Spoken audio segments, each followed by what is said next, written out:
இந்தியாவின் அடுத்த பிரதமராக அறியப்படும் ராகுல் காந்தி தனது தங்கையும் காங்கிரஸ் கட்சியின் பொதுச் செயலாளருமான பிரியங்கா காந்தி மற்றும் தெலுங்கானா முதல்வர் ரேவந்த் ரெட்டியுடன் இணைந்து தெலுங்கானா மாநிலம் ரங்காரெட்டியில் காங்கிரஸ் கட்சியின் தேர்தல் அறிக்கையை வெளியிட்டார். அப்போது நடைபெற்ற பொதுக்கூட்டத்தில் சுமார் 12 லட்சத்திற்கும் அதிகமான பொதுமக்கள் கலந்து கொண்டு ராகுலுக்கு தங்களது ஆதரவை தெரிவித்தனர். அம்மாநிலத்தில் மே 13 அன்று வாக்குப்பதிவு நடைபெற உள்ளது.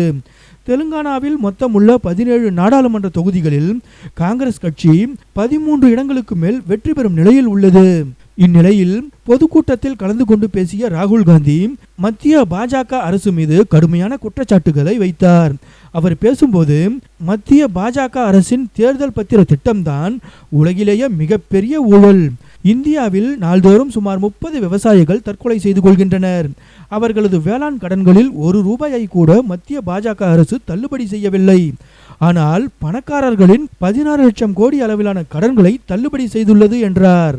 ஏற்கனவே தெலுங்கானா சட்டமன்ற தேர்தலில் அமோக வெற்றி பெற்றுள்ள காங்கிரஸ் கட்சிக்கு இந்த முறையும் மக்கள் அமோக ஆதரவு தெரிவித்து வருவதால் பாஜகவினர் தங்களது தூக்கத்தை தொலைத்துள்ளனர்.